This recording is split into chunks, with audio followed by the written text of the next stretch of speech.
ಅಣ್ಣ ವಿಪರೀತ ಸಿಟ್ಟಲ್ಲಿದ್ದ. ಈ ಕೆಲಸ ಮಾಡಿದವ್ರು ಯಾರು ಅಂತ ಗೊತ್ತಾದ್ರೆ ಅವ್ರಿಗೊಂದು ಗತಿ ಕಾಣಿಸೋದಂತೂ ಹೌದು. ಅವ್ರನ್ನಂತೂ ಸುಮ್ಮನೆ ಬಿಡಲ್ಲ.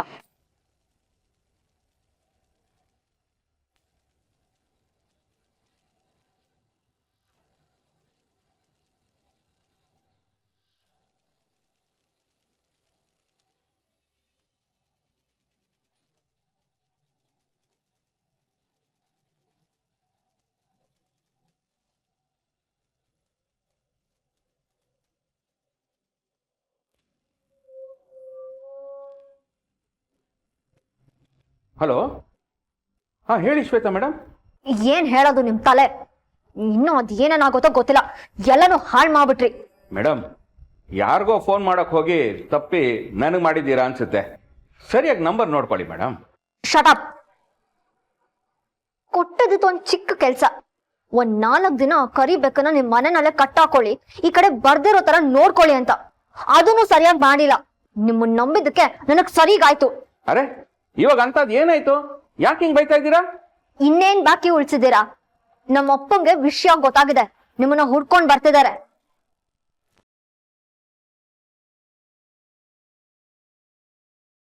ವಿಷಯ ಗೊತ್ತಾಗದ?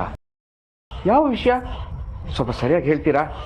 ಯಾರೋ ನಿಮಗ್ ದುಡ್ಡು ಕೊಟ್ಟು ನಕ್ಷತ್ರನ ಮನೆಗ್ ವಾಪಸ್ ಕರೆಸ್ಕೊಂಡಿದ್ದೀರಾ ಅಂತ ಗೊತ್ತಾಗಿದೆ. ಎಲ್ಲ ಆಗಿದ್ದು ನಿಮ್ಮಿಂದಾನೆ. ಮೈ ಮೇಲೆ ಪ್ರಜ್ಞೆ ಇಲ್ಲದೆ ಕೆಲಸ ಮಾಡಿದ್ರೆ ಇದೇ ತರ ಆಗೋದು. ಗೊತ್ತಾಗೋಯ್ತಾ? ಯಾರು ಹೇಳಿದ್ದು? ಯಾರೋ ಯಾಕೆ ಬೇಕು? ನೀವು ಆ ಮುದುಕಿ ಇಬ್ರೆ ಸಾಕು. ನೀವಿಬ್ರು ಬಾಯಿಗೆ ಬಂದಾಗ ಮಾತಾಡೋದ್ನ ಅವರು ಕೇಳಿಸ್ಕೊಂಡಿದ್ದಾರೆ. ಈಗ ವಿಷಯ ಗೊತ್ತಾಗಿ ನಕ್ಷತ್ರನ ವಾಪಸ್ ಕರ್ಕೊಂಡ್ ಬರಕ್ಕೆ ನಿಮ್ ಮನೆ ಕಡೆ ಹೊರಟಿದ್ದಾರೆ. ಅಯ್ಯೋ ಭಗವಂತ, ಇದೆಲ್ಲ ಆಯ್ತಾ? ಏನೋ ಗೊತ್ತಾಗ್ದೆ ತಪ್ಪಾಗಿದೆ ಮೇಡಮ್. ಇವಾಗ ಏನ್ ಮಾಡೋದು? ಏನ್ ಮಾಡ್ತಿರೋ ಬಿಡ್ತಿರೋ ನನಗ್ ಗೊತ್ತಿಲ್ಲ. ಆದ್ರ ನಕ್ಷತ್ರ ಮಾತ್ರ ನನ್ನ ಮನೆಗೆ ವಾಪಸ್ ಕಾಲಿಡಬಾರ್ದು. ನಮ್ಮಪ್ಪ ಏನಂದ್ರು ಸರಿ, ಅವಳನ್ನ ಕಳಿಸ್ಕೊಡ್ಬೇಡಿ, ನಿಮ್ ಮನೆನೆಲ್ಲ ಉಳಿಸ್ಕೊಳ್ಳಿ.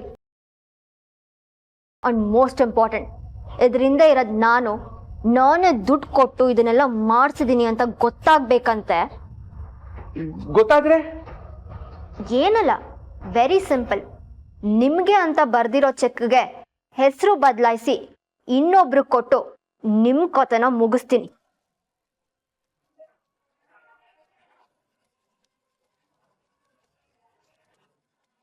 ಕರೆಕ್ಟಾಗಿ ಕೇಳಿಸ್ಕೊಳ್ಳಿ. ಆ ನಕ್ಷತ್ರ ನಮ್ಮ ಮನೆಗೆ ಬರಬಾರ್ದು. ನನ್ನ ಹೆಸರು ಆ ಮನುಷ್ಯನ ಮುಂದೆ ಬರಬಾರ್ದು. Be careful.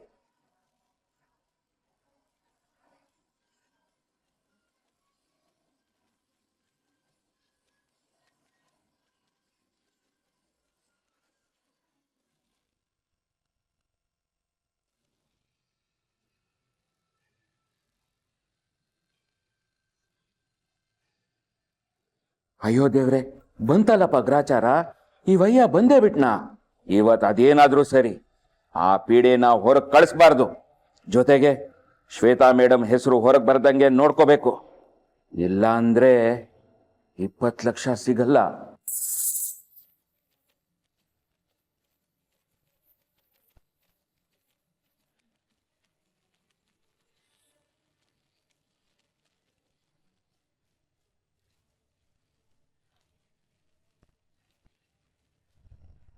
ಓ, ಇದು ಒಳ್ಳೆ ಚೆನ್ನಾಗೈತಲ್ಲ. ನಕ್ಷತ್ರ ಹತ್ರ ಮಾತಾಡ್ಬೇಕು, ಆಮೇಲೆ ಫೋನ್ ಮಾಡಿ ಅಂತಂದ್ರೆ ಮನೆ ತನಕ ಹುಡ್ಕೊಂಡ್ ಬಂದ್ಬಿಡದ. ಇದೆಲ್ಲ ಚೆನ್ನಾಗಿ ಕಾಣಿಸಲ್ಲ. ಮನೆ ತನಕ ಬರೋದು ಇಟ್ಕೋಬೇಡಿ. ಓಡೆ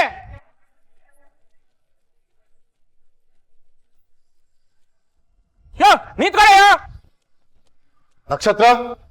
ನಕ್ಷತ್ರ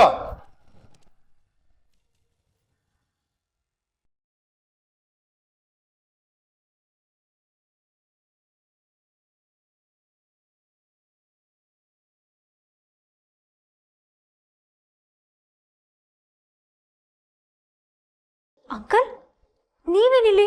ಯಾಕೆ ಏನು ಅಂತೆಲ್ಲ ಆಮೇಲೆ ಹೇಳ್ತೀನಿ. ಮೊದಲು ನಿನ್ನ ಬಟ್ಟೆ ತಗೊಂಡು ಹೊರಡು. ನೀನು ನಮ್ಮನೆಗೆ ವಾಪಸ್ ಬರ್ತಿದ್ಯಾ? ನಿಮ್ಮನೆಗ? ಯಾಕಂಕಲ್, ಏನಾಯ್ತು? ಆಮೇಲೆ ಹೇಳ್ತೀನಿ ಅನ್ನಲ್ಲ. ಮೊದಲು ಹೊರಡಿಲಿಂದ. ಇನ್ನೊಂದು ಕ್ಷಣನೂ ಈ ಮನೇಲಿ ಇರಬಾರ್ದು ನೀನು. ಅಯ್ಯೋ ದೇವ್ರೆ, ಇವ್ರಿಗೆ ವಿಷಯ ಗೊತ್ತಾಗ್ಬಿಡ್ತಾ? ಅದ್ಕ ಬಂದಿರೋದು. ನಡಿ ನೀನು. ಅಂಕಲ್, ನಾನು ಹೇಳೋದು ಹೇಳು, ನಡಿ ನೀನು ಸುಮ್ಮನೆ. ಏನ್ ಗೂಂಡಾಗಿರಿ ಮಾಡ್ತಿದ್ಯಾ? ನನ್ ಮಗಳ್ ಕರ್ಕೊಂಡು ಹೋಗ್ ನಿಂಗೆ ಏನ್ ಹಕ್ಕಿದೆ? ಯಾರನ್ ಕೇಳಿ ಕರ್ಕೊಂಡು ಹೋಗ್ತಿದ್ಯಾ? ಅವ್ಳು ಎಲ್ಲೂ ಬರಲ್ಲ ಕಣಯ್ಯ.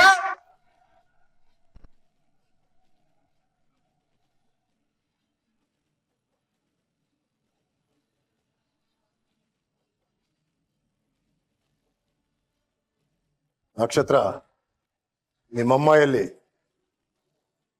ಅವ್ರಿಗೊಂದು ಮಾತು ಹೇಳಿ ನಿನ್ನನ್ನು ಕರ್ಕೊಂಡು ಹೋಗ್ತೀನಿ. ಅದು ಬಿಟ್ಟು ಇಲ್ಲಿ ಇನ್ಯಾರಿಗೂ ಏನು ಹೇಳೋ ಅಗತ್ಯ ಇಲ್ಲ. ಏನ್ ಹಾಗಂದ್ರೆ ಅಪ್ಪ ಅಂತ ನಾನು ಒಬ್ಬ ಇದ್ದೀನಿ. ನನಗೆ ಹೇಳ್ದೆ ಕೇಳ್ದೆ, ನಾನು ಒಪ್ಪಿಗೆ ಇಲ್ದೆ ನನ್ ಮಗಳನ್ನ ಎಲ್ಲೂ ಕರ್ಕೊಂಡು ಹೋಗಕ್ಕಾಗಲ್ಲ. ನಾನ್ ಬಿಡಲ್ಲ. ಅದ್ ಹೆಂಗ್ ಬಿಡಲ್ವ ನಾನು ನೋಡ್ತೀನಿ. ನನ್ನ ದಾಟದ್ ಹೆಂಗ್ ಕರ್ಕೊಂಡು ಹೋಗ್ತೀಯ ನಾನು ನೋಡ್ತೀನಿ. ನೋಡಿ, ನನಗೆ ನಿಮ್ ಜೊತೆ ಮಾತು ಬೇಡ. ನಕ್ಷತ್ರ ನನ್ನ ಜೊತೆ ಬರ್ತಿದ್ದಾಳೆ, ನಾನು ಅವಳನ್ನ ಇಲ್ಲಿಂದ ಕರ್ಕೊಂಡು ಹೋಗ್ತಿದ್ದೀನಿ ಅಷ್ಟೇ. ಅದೇನ್ ಕರ್ಕೊಂಡು ಹೋಗ್ತೀನಿ ನಾನು ನೋಡ್ತೀನಿ. ಏ ತುಕಾರಾಮ,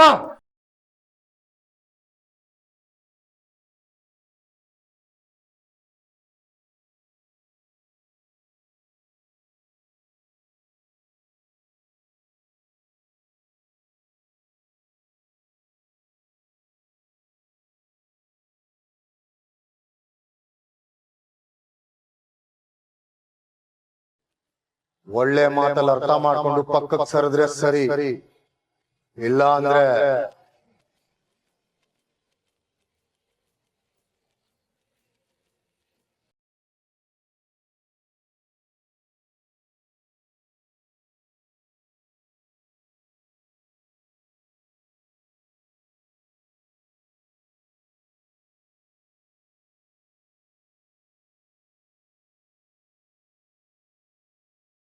ಇದನ್ನು ಭೂಪತಿನ ನೋಡ್ಬೇಕಾ?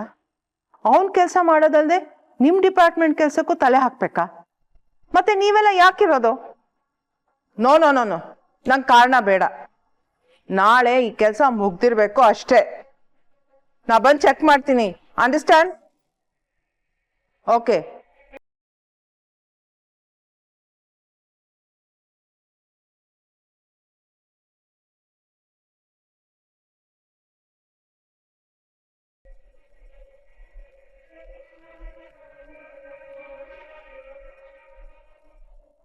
ಅಮ್ಮ, ಇದರ ನನ್ನ ಕೆಲಸ, ನೀನ್ ಯಾಕೆ ಮಾಡ್ತಾ ಇದ್ಯಾ? ನಾನು ಇದೀನಲ್ಲ, ನಾನು ನೋಡ್ತೀನಿ. ನೀನ್ ನೋಡ್ತಿಲ್ಲ ಅಂತಾನೆ ನಾನ್ ನೋಡ್ತಿರೋದು. ಈಗ ಬಂದು ಸಮಜಾಯಿಷಿ ಕೊಡ್ಬೇಡ. ಯಾಕಿದೆಲ್ಲ ಪೆಂಡಿಂಗ್ ಇದೆ?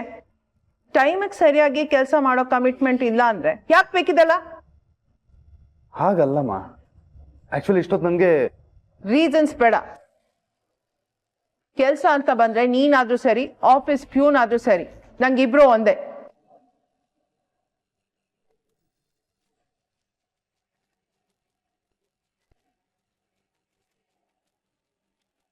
ಟೈಮಿಗೆ ಸರಿಯಾಗಿ ಕೆಲಸ ಮಾಡಕ್ಕಾಗತ್ತಾ? ಇರಿ, ಇಲ್ದರೆ ಹೋಗ್ತಾ ಇರಿ. ನಾನು ಬೇರೆ ವ್ಯವಸ್ಥೆ ಮಾಡ್ಕೋತೀನಿ.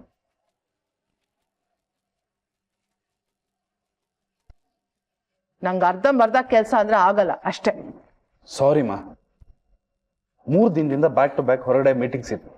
ಅಲ್ಲಿ ಇಲ್ಲಿ ಓಡಾಡೋದ್ರಲ್ಲಿ ದಿನ ಮುಗಿಯುತ್ತೆ. ಇವತ್ತು ಫ್ರೀ ಇದ್ದೀನಿ, ಮಾಡಿ ಮುಗಿಸ್ತೀನಿ. ನಾ ಕೂತಿದ್ದೀನಲ್ಲ, ನಾ ಮಾಡ್ತೀನಿ.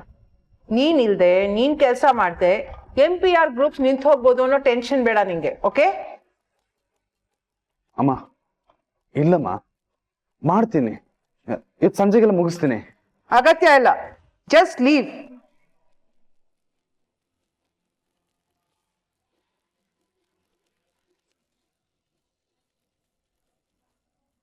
ಅಮ್ಮ ಅಮ್ಮ ಏನಮ್ಮ ಈಗೆಲ್ಲ ಮಾತಾಡ್ತಾ ಇದ್ಯಾ? ನೀನ್ ಅಣ್ಣನ ಬಗ್ಗೆ ಡೌಟ್ ಪಡ್ತಿದ್ಯಾ? ಕೆಲ್ಸ ಅಂತ ಬಂದ್ರೆ ಅಣ್ಣ ನನಗಿಂತ ಒಂದ್ ಕೈ ಜಾಸ್ತಿ ಅಮ್ಮ. ಅವನ್ ಕಮಿಟ್ಮೆಂಟು, ಅವನ್ ಟೈಮ್ ಸೆನ್ಸು ಇದ್ಯಾವುದೋ ನಿನಗೆ ಗೊತ್ತಿಲ್ವಾ? ಏನೋ ಒಂದೆರಡು ಸಲ ಅಥವಾ ಅಪರೂಪಕ್ಕೆ ಏನೋ ಒಂದ್ಸಲ ಅವನು ಸ್ಟಕ್ಅಪ್ ಆಗ್ತಾನೆ. ಅದರಿಂದ ಹೀಗೆಲ್ಲ ಆಗತ್ತೆ. ಅಷ್ಟಕ್ಕೆ ನೀನು ಕೆಲಸ ಬಿಟ್ಟು ಹೋಗು ಅಂತ ಇದ್ಯಾ? ಒಳ್ಳೆ ಎಂಪ್ಲಾಯ್ ಹತ್ರ ಮಾತಾಡ್ದಂಗೆ ಮಾತಾಡ್ತಿದ್ಯಲ್ಲಮ್ಮ.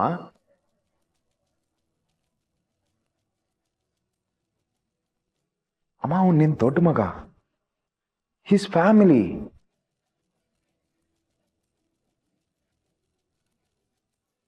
ಇವನಿರ್ಲಿಲ್ಲ ಅಂದಿದ್ರೆ ನಮ್ಮ ಕಂಪ್ನಿ ಇಷ್ಟು ಸ್ಮೂತಾಗಿ ರನ್ ಆಗಕ್ಕೆ ಸಾಧ್ಯ ಆಗ್ತಿತ್ತಾ ಹೇಳು?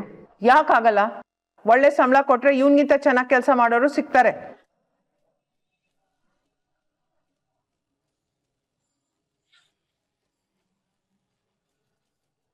ಅಮ್ಮ, ಸಂಬಳ ಕೆಲಸ ಮಾಡೋದಕ್ಕೂ ಫ್ಯಾಮಿಲಿ ಆಗೋದಕ್ಕೂ ತುಂಬಾ ಭೂಪತಿ, ಇಟ್ಸ್ ಓಕೆ. ಸುಮ್ಮನಿರು. ನೀನ್ ಸುಮ್ಮನೆ ಇರೋಣ. ಮೊನ್ನೆಯಿಂದ ನೀನ್ ಎಷ್ಟು ಬ್ಯುಸಿ ಇದೆಯಾ ಅಂತ ಅಮ್ಮಂಗೆ ಹೇಳ್ಬೇಕಾಗಿತ್ತು. ನೀನೀಗ ಸುಮ್ಮನೆ ನಿಂತ್ಕೊಂಡ್ರೆ ನೀನೇನು ಕೆಲಸ ಮಾಡ್ತಿಲ್ಲ ಅಂತಾನೆ ಅಮ್ಮ ಅನ್ಕೊಳ್ಳೋದು. ಬಿಸ್ನೆಸ್ ಅಂದಮೇಲೆ ಎಲ್ಲರೂ ಬ್ಯುಸಿನೇ, ಆದ್ರೆ ಟೈಮಿಗೆ ಸರಿಯಾಗಿ ಕೆಲಸ ಮುಗಿಸೋದು ಗೊತ್ತಿರಬೇಕು. ಅಮ್ಮ, ವಾಟ್ ಇಸ್ ದಿಸ್? ಇಷ್ಟು ಚಿಕ್ಕ ವಿಷಯಕ್ಕೆಲ್ಲ ಹೀಗೆ ಕೋಪ ಮಾಡ್ಕೊಂಡ್ರೆ ಹೇಗೆ ಹೇಳು? And he's a family. ಅಣ್ಣಂಗೆ ಹೀಗೆಲ್ಲ ಬೈದ್ರೆ ಅವನಿಗೆ ಬೇಜಾರಾಗಲ್ವಾ?